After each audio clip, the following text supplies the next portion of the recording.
Good afternoon, everyone. Live from Silicon Valley, California. This is Success Sadhana. My name is JM, and I welcome you all today, where we continue our new series, Inner Harmony. Today is session number 3, Overcoming the Challenges and Inner Conflicts. With our speaker today, Vaish, a veteran Bhakti yogi, author, and former monk. And I have got Shweka Kelly helping me out in managing social media today. I believe Vaish is going to join anytime soon. Let me just check. I think he needs link to the program. So just give me a second. I'll share the links with him so he can join. And then we'll get started. So just a second. Hope everyone is doing well. Thanks, Aarti, Chaitanya, Carmen, David, Debbie, Iris, Kennedy, Manu, Mayank, Mustafa, Nancy, Rajesh, SG, Sankari, Shekha, Visam, and Shia. Raj, we have people rolling in. Thanks everyone for joining. Hope you are all doing well today. Any thoughts or any thoughts or reflections on the past 2 sessions so far?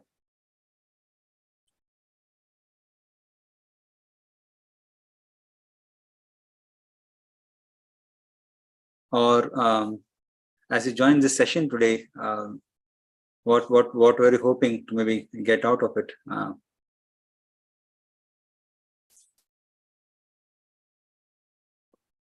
Anyone want to share?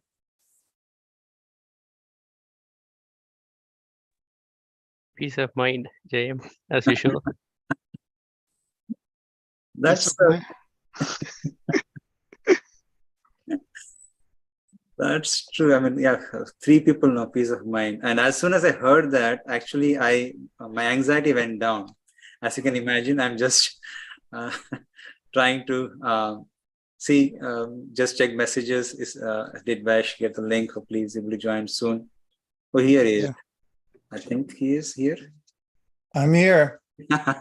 Thank you so much. Had to do an extra step to get on it. It was nice to see what everyone does to get on here usually. Hi, everybody. Thanks very much for taking your valuable time to come here. We have some exciting material today and some activities that we'll go into, especially meditation. Also, there'll be a few sound effects perhaps in the background because something's being attended to just outside my office. Please forgive any inconvenience. JM, do you have anything more to say, or did you already do every introduction you needed to? No, good. I was just asking what people were looking for today. And I think 3 to 4 people said peace of mind. And as soon as I heard that, I actually became peaceful. Yeah, this is a place to get peace and all the anxiety to go away. So yeah, and then second is, of course, handle inner conflicts, which is constant that's going on. Yeah, and I like the combination of the 2 words, inner conflict. One of the ways to think about it, and we will go through this today, is that all conflict is inner. Because we are interpreting what's happening to us in various ways, and if it goes against our plan, then it seems like conflict. If it goes drastically against our plan and it goes really quickly in that direction, we call it a disaster. It's like, it's just something happening, really. So, yeah. Any others that you noticed there? Yeah, and one more was looking for strength. Ooh, that's a good one. Yeah. Yeah, I think we'll touch on that today too. Or I'll be attentive to that as well. Okay, Jam, let's get started. So since we have this opportunity, we're all free. Nobody's trying to get to us. And if we put a do not disturb sign on the door, we have a little luxury here. So let's try to enter into a little bit of meditation. First of all, I need a do not disturb sign. 1202680. So take a moment to close your eyes and sit up a little straighter than you were a second ago. Battery 100%. Connected. Call from 1202680.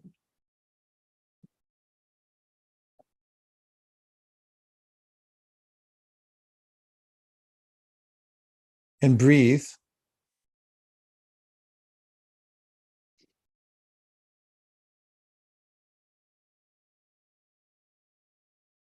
Just notice that you have the power of awareness. You weren't aware of your breath a moment ago, perhaps, but now you are. We can move our awareness at will. We have that free will to move our awareness from one place to the next.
And now let's just take any reflections of anything you heard during the meditation or anything you felt or realized while we were in that state before I go into some of the structured ideas for the presentation.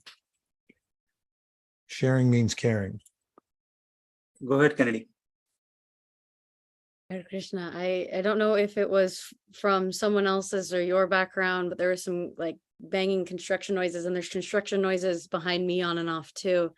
But it reminded me of the title for today of dealing with the inner conflict, because while we're going through this and trying to focus, there was the guidance to bring us back. And so it just getting me really excited for the lecture. Yeah, by the way, I meant to do that. I asked them to bang intermittently on my wall. Thank you, Kennedy. Anybody else? Yes, that sound was bothering me as well as I was trying to focus, but I reduced the volume so I can hear the important things. Okay. Well, why don't you just hold for a second, everyone? I'm going to see if I can make an arrangement. JM will entertain everybody. Sure. Okay. I thought Vaish was joking. Yeah, I think it's correct. It was I think he took it right, but he's just trying to see if something can be done. So it's not a big deal. It's fine. It wasn't that loud, anyways. But yeah. But as Kennedy said, it just helped us to focus better. Despite that, if we could focus on meditation, then we have become, at least I become better in meditating. So, yeah, actually, I also like that. There are some points where it actually punctuated his sentences. Yeah. I really like also what Socrates was saying, like this. Oh, Charles, please go ahead. Or actually, why don't you wait for a minute? I'll let Vaish also join if that's okay with you. Oh, yes, please. Nice to see you. Hope everything's okay with you, Charles. Likewise, thank you. Yeah. Yeah. Raj just said that he was just making a joke. So I said, yeah, it was taken as a joke only, but just making some minor adjustments. Yeah, well, I think that was a case in point for today. And Yeah. I think I solved the problem.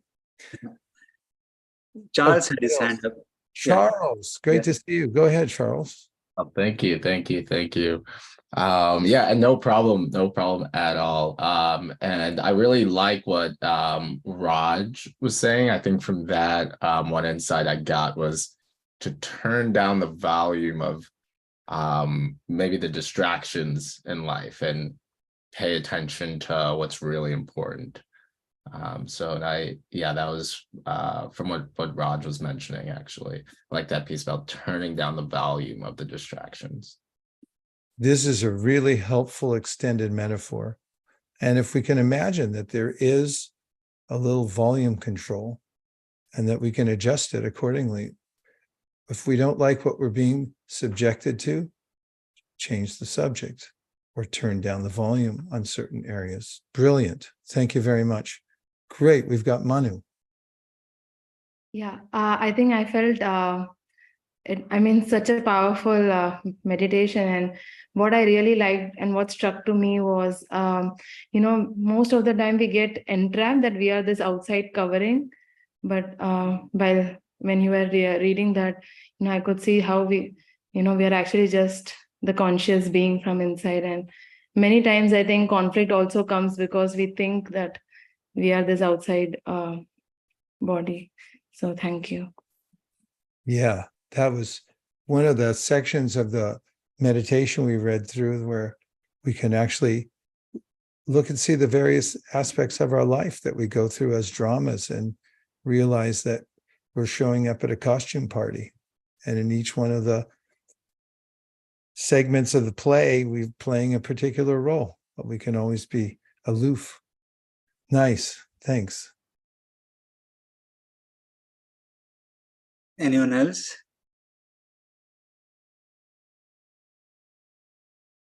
Okay, JM, let's go into the material. And then once we go through, if anything solidifies for you as far as realizations, we're going to have more openings for discussion, so you can bring it up at any time. Sure. So let me share my screen, and hopefully you can see it. I have an etymological dictionary, and when I went back and back and back to find the origin of the word suffering, it came from Sanskrit, to carry. I found that also helpful to know, so that we can put things down if we need to. So in the title of today's talk, were mentioned words adversity, difficulty, conflict, and how to overcome them. And all these words have various connotations. Adversity comes from a word that means the way things turn, and they turn against us. And misfortune, I guess, sounds ominous. Conflict has something to do with friction and so forth. So let's look a little deeper. If you've ever been in front of a warped mirror, in fact, where I grew up here in the Bay Area, probably before the memory of any of you here, there was an amusement park right at Ocean Beach. And there was a place called the Fun House. And in it, there were no high-tech devices because it was before that time.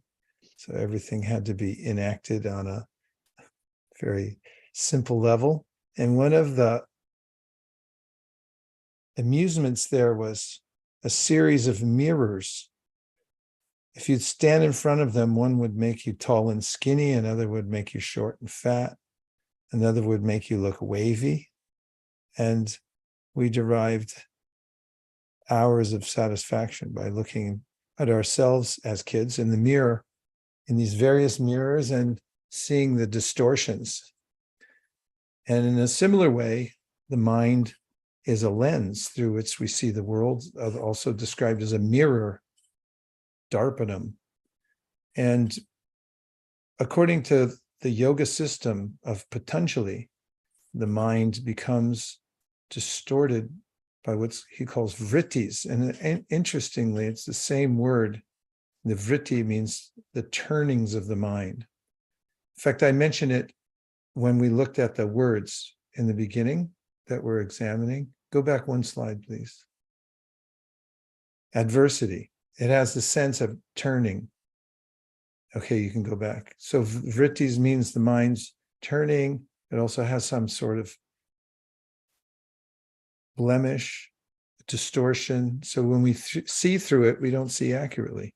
If you've ever sat with somebody who's going through some kind of psychological episode, either induced by drugs or if they have a mental imbalance, then they may be seeing the room as moving, or perhaps it's flooding, whereas everyone else is sitting around feeling, oh, no, everything's okay. But that person whose mind is out of balance then sees it as a changing environment or a threatening environment, and so forth. So we're making our mind the lens through which we see the world. And if it's not in order, then we see the world as out of order.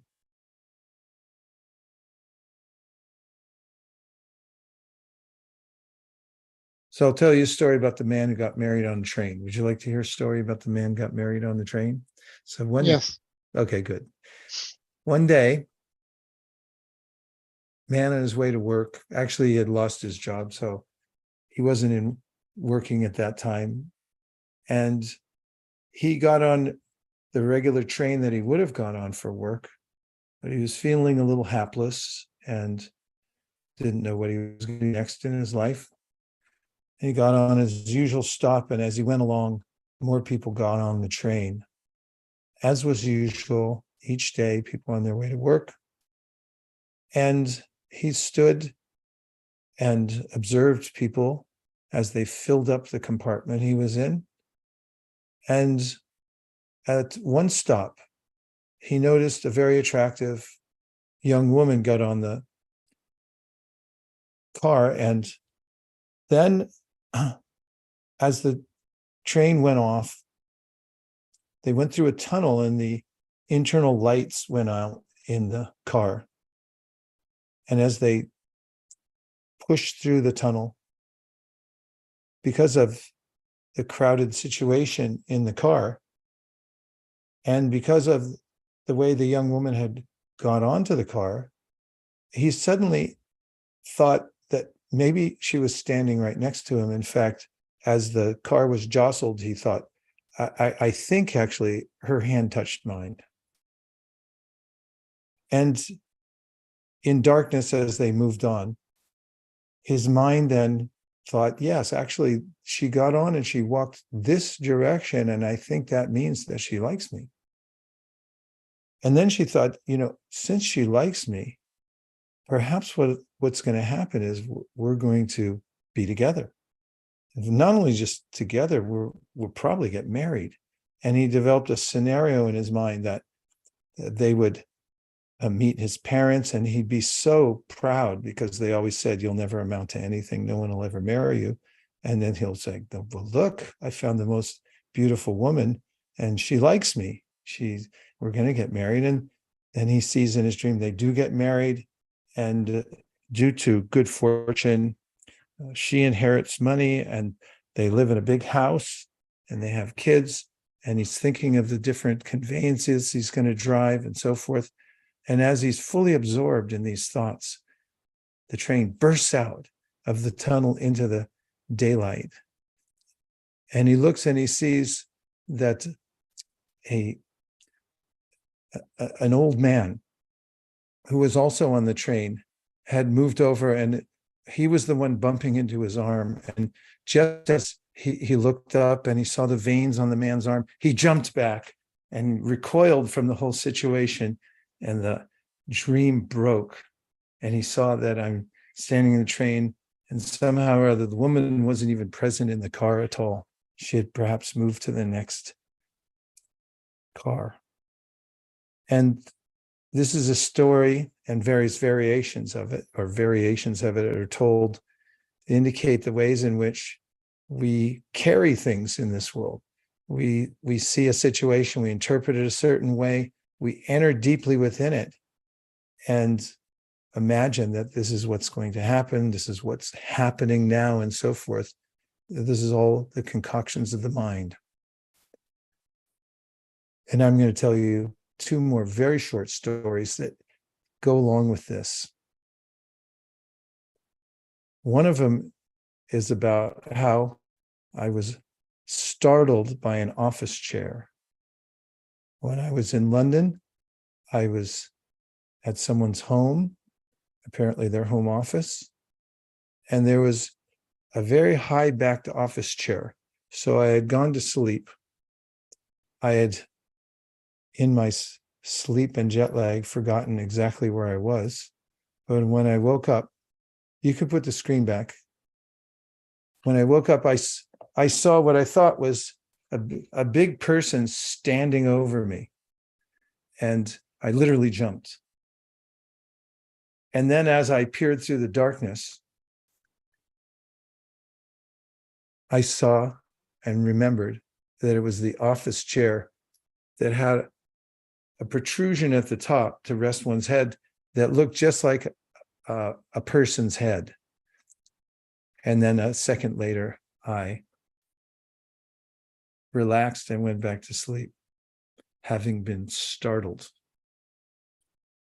And the third story that's representative is one day I was watching these two people, and one of them noticed a spider on the other's leg. And the person who was observing the spider said, I think there's a spider on your leg. And the person with the spider on the leg jumped and then started swatting at his leg to get the spider off. And then they both looked and it was a leaf. And the person seemed embarrassed and relieved at the same time, and they both laughed.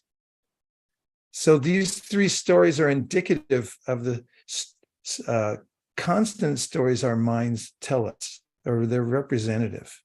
There's ways in which we imagine our life situation unfolding in a particular way, who likes us, who doesn't like us. We assume a multitude of things, and we also see things that we think are real and they're not real, and we become alarmed by them. Have any of you ever had a situation where you mistook something, or you entered into a fantasy about your life and you thought, this is my destiny, and then all of a sudden you broke into the daylight and you realized, oh, he doesn't like me, she doesn't like me, such and such is not going to hire me, or whatever it may be, good or bad. It may go one way or the other, but has that ever happened to anybody? JM, tell me if there's anything on the board. All the time. We want details. Yeah, please feel free to unmute yourself and share the details if you have any. And I can imagine it might be a little challenging, but yeah. Yeah, that's true. It might be challenging. I think Kennedy, that if Kennedy yes. just came off mute. Okay. I mean, I feel like I have to, since I was the first one to put something in there, but there have been several times where I think like, oh, this isn't going to happen. Like I'll put so much energy and effort into something, and the assumption at first will be like, this is going to be great, and I'll fantasize about that. And then in between waiting for the results and turning in that project, or, you know, submitting a resume, it'll just, everything will change to, you know, they probably don't even like me. They probably took one look at the resume and said like, oh, they don't like, this person doesn't have it. Like just all these assumptions immediately happen. And it just, by the end of it, I always have to remember, we have no idea what's going to happen. Yeah. But I'll come up with the 5-year plan just because I see a job posting. Yes. I know that when Steve Jobs gave his commencement speech at Stanford, he talked about when he had been diagnosed with a certain kind of cancer, and they said, better get your affairs in order. And he went home with that admonition and lived with it for a couple of days. And he said it changed his whole perspective of the world, because what they first diagnosed was different from when he came back. And they said, you can manage this. And the first one was more dire. And he said that readjusted the lens of his mind, and he saw the world in a completely different light. So what had happened between one thing and another, it was just that adjustment of lens. Okay, Shankari Kaur is here. So I'm a GMAT expert, and it has 2 sections, math and English. And the section that I specialize in, the test takers, they've decided to take that section away from GMAT. So from next year, that section is not going to be there. And so I've been an expert in this one for 12 years. So when they broke the news that this section is going out of GMAT permanently, I thought, oh my gosh, I'm done, because this was my area of specialization, and now no more bread and butter for me. And I was pretty anxious. But then it took my bosses to speak to me, and they said, calm down. You don't need to worry. There are other sections that you can deal with, and we'll train you properly. So don't worry. So yeah, sometimes it does take someone else to help us see through the real situation, because our mind, it just gets wrapped up in its own whims and fancies. So That's very relatable. And I loved how you said, oh, this is my bread and butter. And there's a way that we're hanging in the balance in this life. And there's so many times in which we question if I'm going to survive or not. And so much of it is tied to our livelihood and so forth. And these vicissitudes, sort of use such a word, the changes of the mind, really are what we're suffering from. And we don't know what's going to happen. Even when we think things are great, I think that there's a line from an old song says, when life looks like easy street, there's danger at your door. Robert Hunter, I think, wrote that. Let's see, Timothy. More ways that the mind could get distracted than not. I was thinking the first thing that came to my mind is like shopping malls. I had to work in a shopping mall like after high school, and you work in a retail store, and the store is set up in such a way that once the people enter, it takes them on it gives them a different experience. There's some stores that have certain kinds of clothes, certain kind of music, certain kind of vibe, and then you could go to the store next door, completely different. Whatever your mind wants to fantasize about, you go into each store, or music. Even music is another way. You could listen to a 2-minute song and reminisce and go on your mind. You could take your mind on a journey, or movies.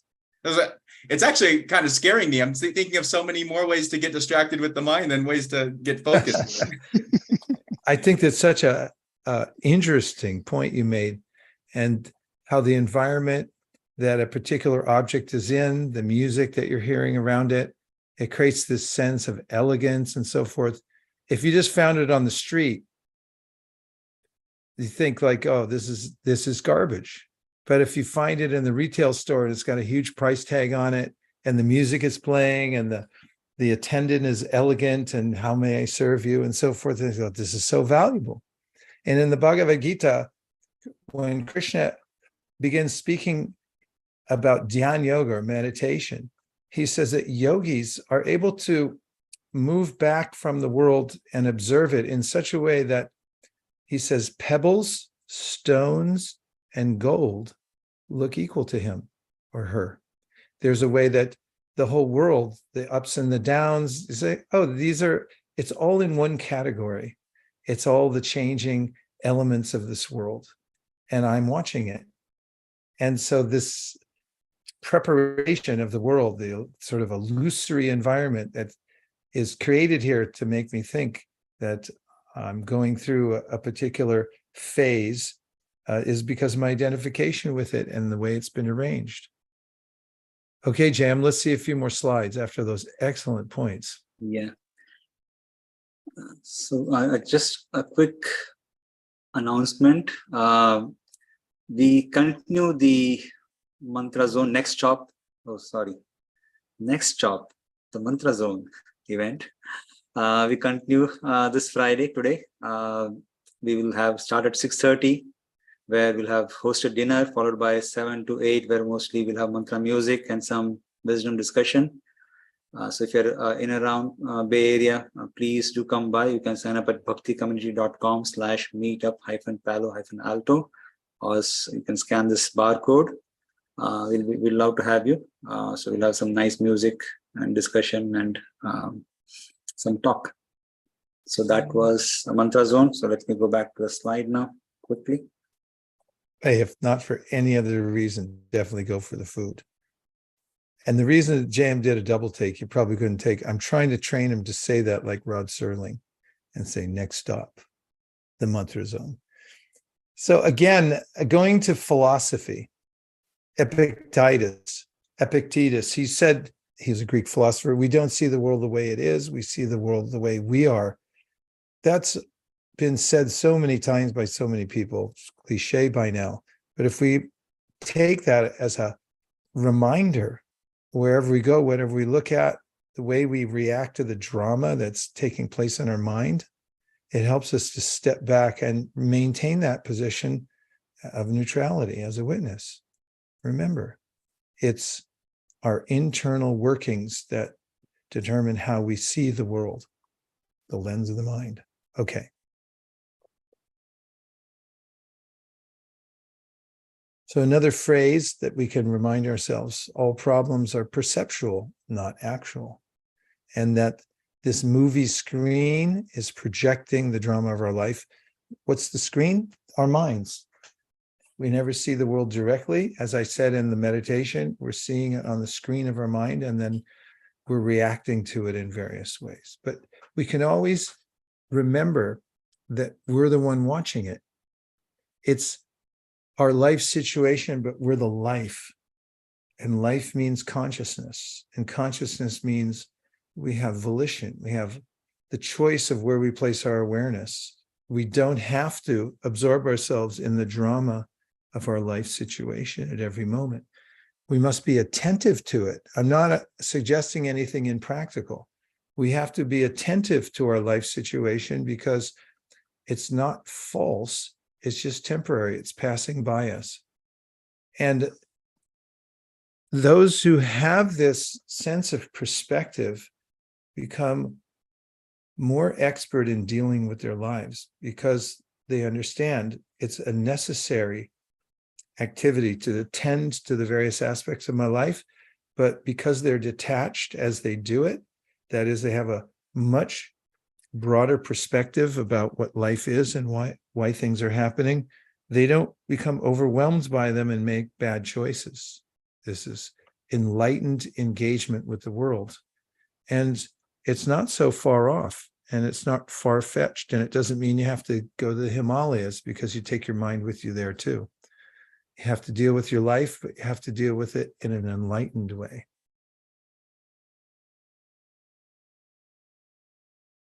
So this is one of my favorite points and statements. It was made by a teacher a long time ago that I knew. And he said, reality is beautiful. Reality is beautiful. And it's followed by the only reason we suffer is our forgetfulness of reality. So when I get absorbed in the changing world and the drama of my involvement in the world, I forget about who I am. I am something that's superior to everything that's going on around me. That is, I should qualify that because that could sound really condescending. I've said it many times about what we are is more important than what we have. And we're in a different category than the rest of the world. The soul, the consciousness, the Atma, the conscious living being that animates the body is different from the body and different from the rest of the world. The body, including the mind, is made of the same material, but we're different. And we have a conscious source that we come from also. So when we talk about reality, it's in a different region. And I'll give you another story from Socrates. And it's the liberation of the cave dweller. He wrote this many, many years ago. And he talked about how those who are in illusion are like cave dwellers. Anybody know any cave dwellers? I mean, our apartments are kind of like caves sometimes, right? And I'm going to give a modern example of what he talks about. He says, the cave dwellers are facing the back of the cave, and behind them there's some fires, and the fires are creating shadows that dance on the walls, and they take that to be reality. The way I've thought of it is people sit in their apartments and then they turn on a screen somewhere. And the screen is like these dancing shadows, and you take that to be reality. And when the person comes on and says, oh, we're really doomed. If this happens, then it's all going to be over. And then my cortisol level goes up and I start to feel, oh no, I'm doomed too.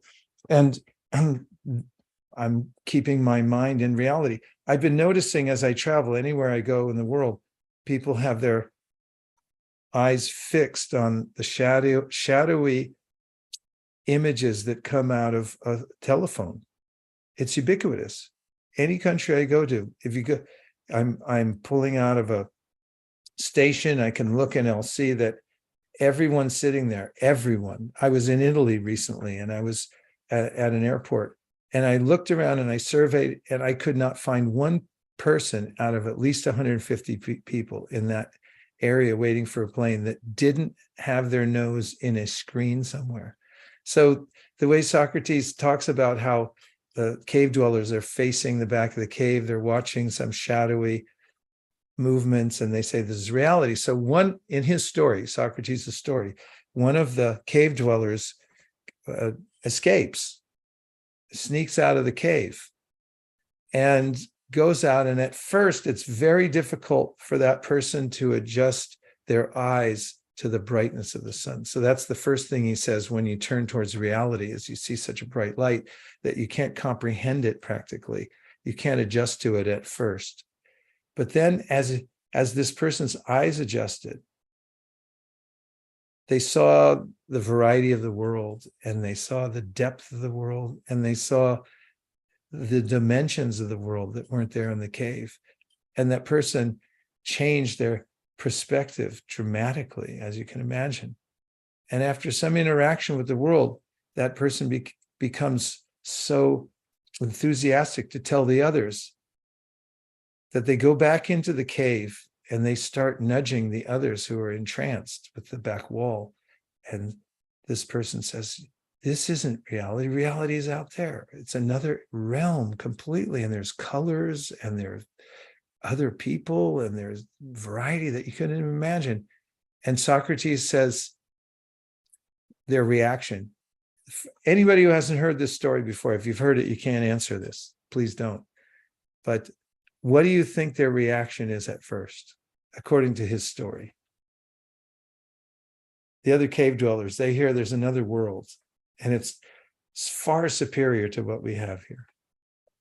Yeah, disbelief. It's even a little more intense than that, Debbie.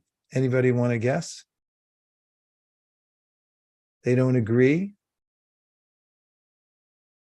Socrates says they become violent towards him. They actually want to kill him. And they say, no, this is heresy. This is, what are you saying? This isn't reality? There's some other place? They become angry and violent towards this person. So he draws this parallel, being such a deep thinker and changing his perspective. He'd say, we're not really seeing reality. And when someone says, no, there's something else, there's a different realm altogether, it's like, this is ridiculous.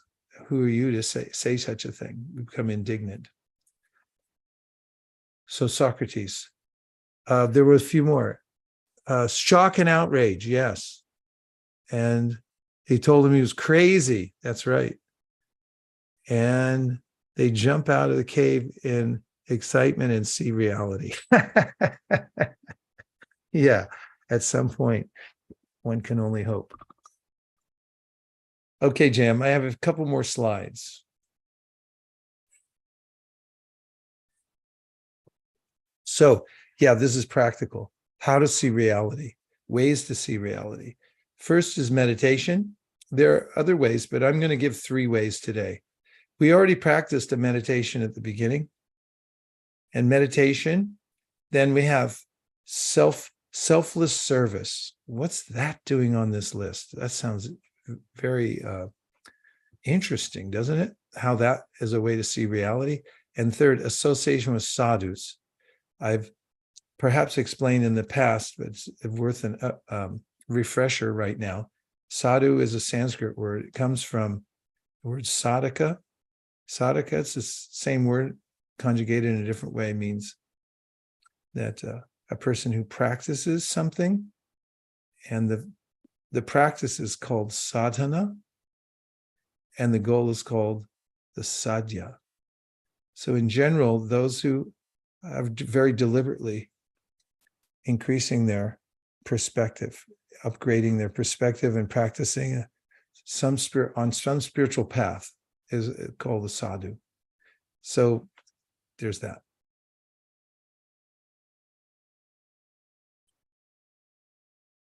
I need to go back to the screen and then one more slide forward. And then I see everyone's writing on the board, and we'll take that. Okay, so to meditation comes from the root word med, interestingly, like medicine, which means to take appropriate measures. So appropriate measure for the mind is to objectify it, to rise above it, and to still the mind. As Patanjali says, the goal of yoga meditation is to still the mind.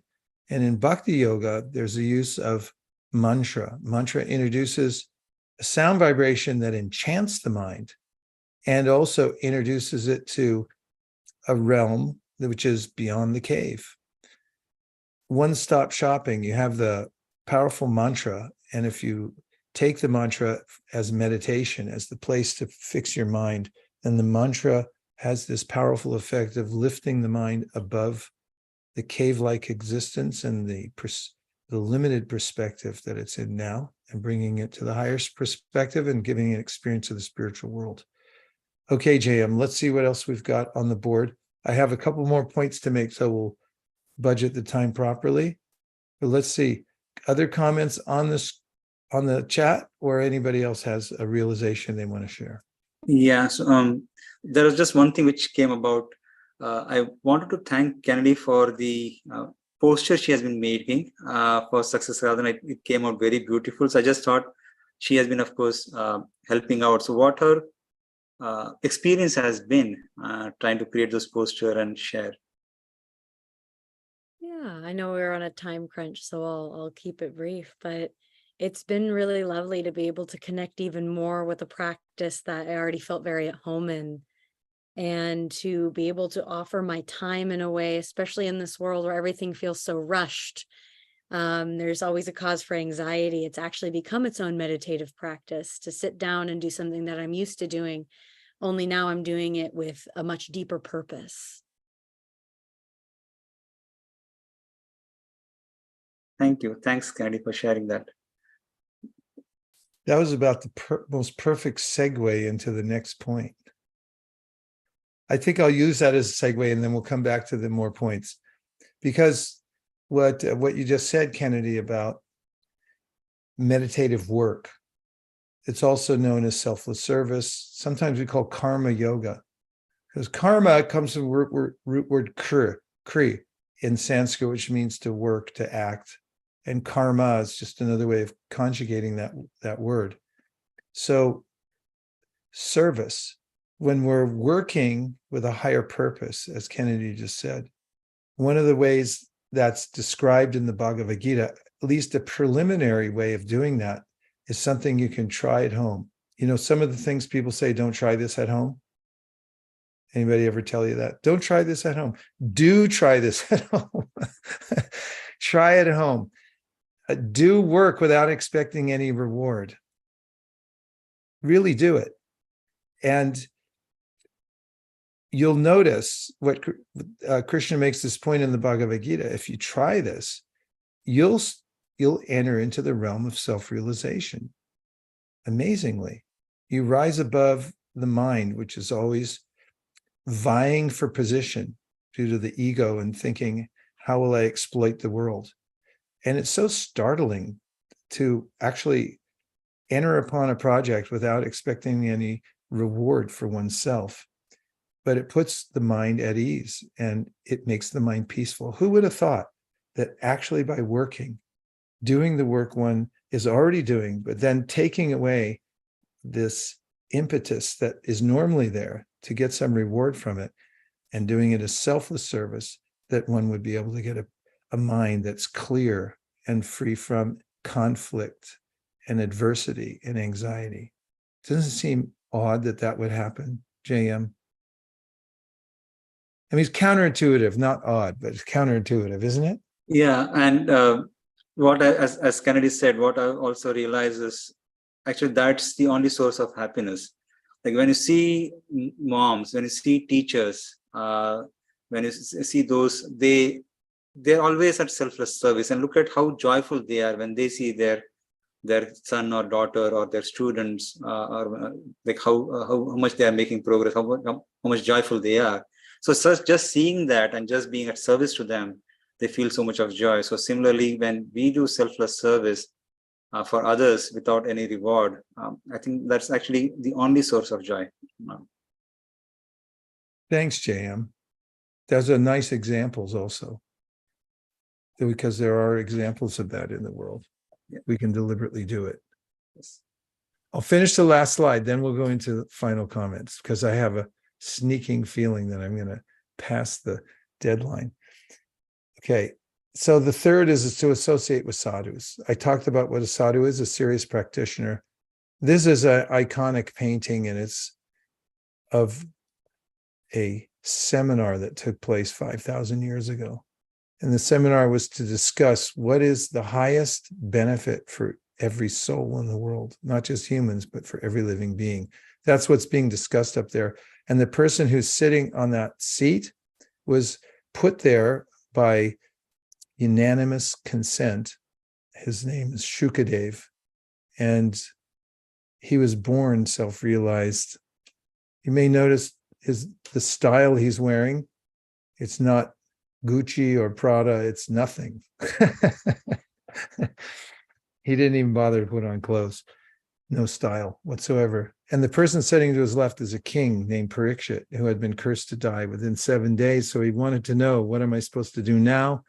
And then a lot of people came from various places to tell him what he should do. And then when Shukadev came, everyone agreed, no, let him tell you. And it was all recorded and it's recounted in a book called Srimad Bhagavatam. So the point that's made in the Srimad Bhagavatam and elsewhere, that whomever you associate with is the determinant of what kind of qualities you'll have. And therefore, it's usually first on every list, that if you want to develop certain qualities, certain perspectives, peace of mind, for instance, as we heard in the beginning is one of the objectives of coming to this program today, then find people who are sadhus. They're already practicing and getting some realization. Just spend time with them. There's 3 points that Krishna makes in the Bhagavad Gita about how to associate with spiritual practitioners. One is to be humble. Don't come in with boots on. Come in gently, like respectfully. For any teacher, but especially those who are high-minded. Be careful. And the second is that do some little service. Kids know this from kindergarten. Did you ever bring your teacher an apple? Is that cliche? I used to do it. My mom would always give a peach or an apple as I give it to your teacher. It's like, here, teacher. I'm like, thank you. And so Krishna says the same thing in the Bhagavad Gita. When you approach your teacher, bring something. Say, here's a gift out of love. Doesn't have to be exotic, just out from the heart. Because when the heart opens, the heart of the teacher opens, then the contents flow out to you free of charge. Or one apple, it's not much. And then the third is to ask good questions, because questions are like hooks. They open up secret places and let out the contents.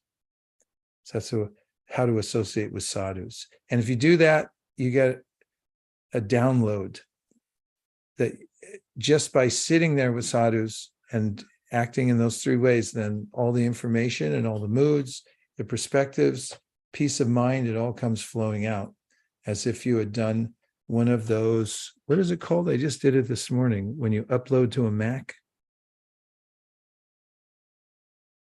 You upload something. It's called AirDrop. It's an amazing little feature. You just push on it and then the computer goes, what would you like? And it's like, I want to put this over there. You just push the button and it goes. So that's how to associate with sadhus. Okay, Jam, time for some last comments before we bow out. After a traumatic beginning, I tortured everyone on here practically with all the banging and everything like that. Okay, a couple comments. Yeah, quite a few rolling in. Oh. So one is, Mayank says, the mantra helps in service. It's not about me. Nice. And Kennedy said, when you don't expect a reward, you end up getting the greatest rewards automatically. Amazing. And then Charles says, answers to all great questions are paradoxes. Naval. Yeah. And then this part on association and also setting up the right environment is so important, he says, Charles. And Sundar says, I really like the point about rising, about the reflection. There is difference between being attentive and being attached. Mm. And Tim shares, I like how the king was cursed to die, but was thinking of all other souls. Yeah, that's amazing too, right? Because the subject matter was so high-minded. And Laksh says, one of the ways to see reality is to come to terms with things that don't go your way. Problems are our wake-up call to reality, right? Yes. So much so. Frustration is the doorway to enlightenment. And yes, SG says, how can one detach oneself if you see others making mistakes? Example, teenagers wasting away their time or management making the same mistake again and again. What is the reality in to see to get out of helplessness? Well, one of the ways is to not try to control everything. In fact, there's a nice paradigm that Stephen Covey designed, which shows a very small circle, which is our circle of control, and a very large circle, which is ever increasing, which is our circle of concern. And if you find yourself concerned about elements of the world or people in the world that you can't affect or control, then retreat back into your circle of effectiveness, the place where you can actually do something. And it usually, almost always, leads back into your own practice, because you can't manipulate the world the way we can't manipulate the world as much as we think we can, but we can deal with our own consciousness, which is really the new frontier.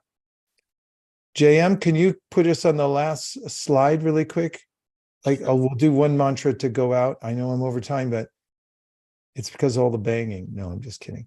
I want to do one mantra since we mentioned mantra meditation.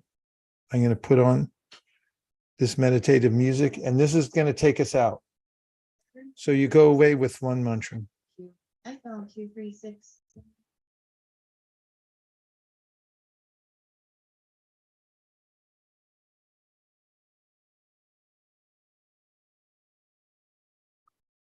I'll just say the mantra and you can repeat it along with me. This is an ancient mantra from the Upanishads. Hare Krishna, Krishna Krishna, Hare Hare, Hare Rama, Hare Rama, Rama Rama, Hare Hare. Thanks, everybody. I'll look forward to seeing you next week. Haribol. Haribol. Haribol. Haribol. Haribol. Oh.